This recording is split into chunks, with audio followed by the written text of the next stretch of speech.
I'm Ryan Sundermann. I am UnityPoint Health, St. Luke's Emergency Department Medical Director. Yeah, I grew up in Cedar Rapids. I grew up about 10 blocks east of here over by Franklin Middle School.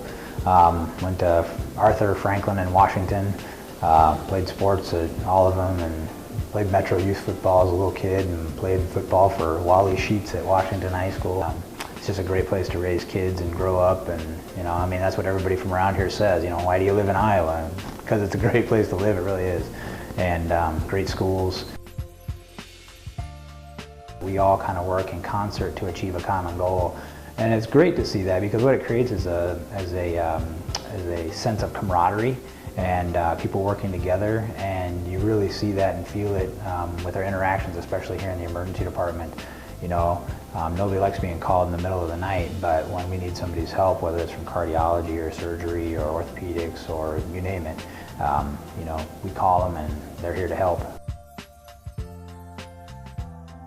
I let patients know that what I try to do is treat them like I treat my own family. The decisions I make, whether it's choosing a test or choosing not to do a test or choosing to treat something or choosing not to treat something, all the decisions I make with them in mind in the same way that I'd take my own family in mind.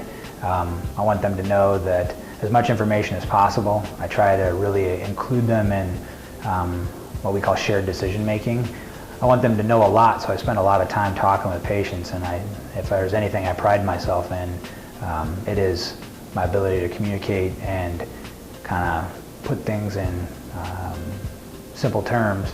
And I really find that one of the most enjoyable things about my job is that communication and making a patient feel informed, feeling valued, feeling cared for, and that's how I'd want to be treated, and that's how I want my family members being treated. And I've had some family members go through the healthcare system as well, and I've seen that play out, and I've had my own good and bad experiences as a patient or a family member, and so I really try and make that experience the right one, even if it's not pleasurable or it's the right process for making sure they have the most optimal outcome.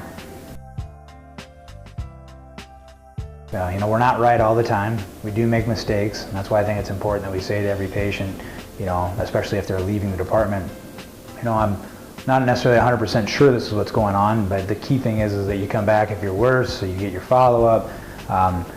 But it's important that we have that communication with the patient if they are leaving, but then on the difficult times, that we continue to communicate with the patient and their family. And I think as long as the family knows that you were really trying to do your best, they understand that even if the outcome is not optimal, that everybody was acting in the patient's best interest.